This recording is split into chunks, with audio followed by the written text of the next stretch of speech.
wanted to do was to take these cool cinematic shots where I'm going down the street on my scooter, have some overhead stuff with the drone.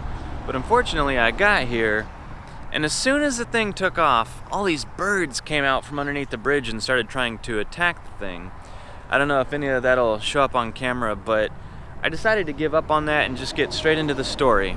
On Monday, February 6, 2017 at 7:59 a.m., Cynthia called me. Well, this was unexpected as we either talk to each other face to face or we text. We don't really call anybody. So I was surprised. I was like, oh, she must need something. Maybe she forgot something. I can bring it to work for her.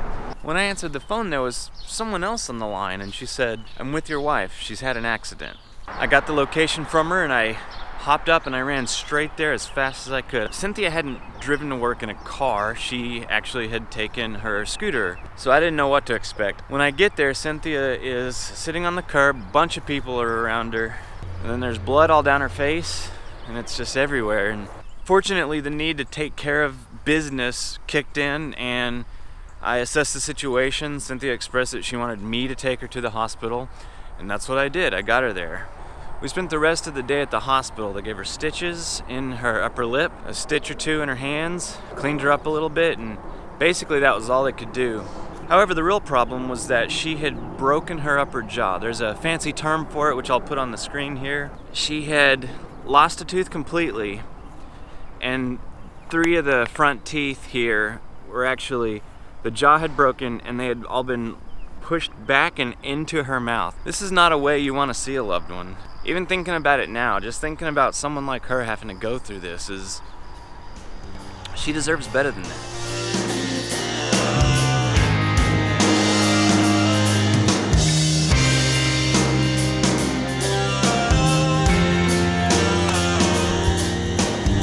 There were many factors that contributed to this accident, and there were a few factors that contributed to the severity of the accident. First and foremost, I'm sure anyone will tell you, knowledge. We thought that we were prepared, we thought that we were being safe, and we thought that we knew better. Unfortunately, the truth of the situation is that we weren't prepared. We thought that a helmet was good enough. And so we went and got these real stylish and cool looking 3/4 helmets. Covers the back of your head and then you get a windshield.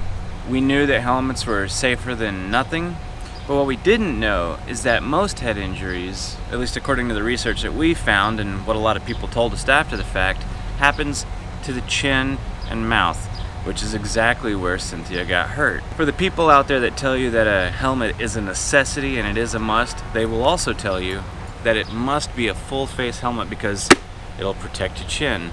We have a full face helmet, as you can see, but unfortunately we don't use it all the time. Usually we like to use the other ones because they're cooler and they're a little nicer to wear in a hot climate. Of course, it goes without saying that a hot climate is a lot better than medical bills, pain, suffering, injury, time missed off work, and all the other bad stuff that can go with it. And on this particular day, we had the discussion, is the weather okay? Should we be riding? And we both came to the consensus that, yeah, it's fine. Ultimately, it wasn't fine. Going slowly around a corner was too much because of the weather. The bottom came out and laid the scooter right over. One of the things that intrigues me about all of this is people's reactions. Cynthia posted somewhere saying, hey, look at these pictures. If you don't have a full face helmet, you should get one. I learned the hard way. And people's reaction to it was incredible, but not incredible in the way that you would think. Some people were out and out hostile, saying that she should be responsible for everything. People were saying that, she deserves the injuries. People were saying all kinds of horrible things in regard to her having an accident. Other people were like, I'm an American, I'm not gonna wear a helmet. And then you had other people who were like, we're sorry you learned the hard way. Wear a full face helmet. Get back on the horse, but protect yourself. And it's interesting to me the different reactions that people had. Because realistically, in my mind, the reaction should be to learn. And we certainly have. If I'm going somewhere, full face helmet all the way. There's other people who won't even look at a motorcycle without wearing leather from head to toe. But something else that we learned is how gracious people are. The people in our community, at our jobs, and at our church, the outreach and the help and everything else that we received during this time of tribulation for us was overwhelming, truly. People I'd never even met were sending us flowers and, coming to visit us, and it was really touching, and to those people I say thank you.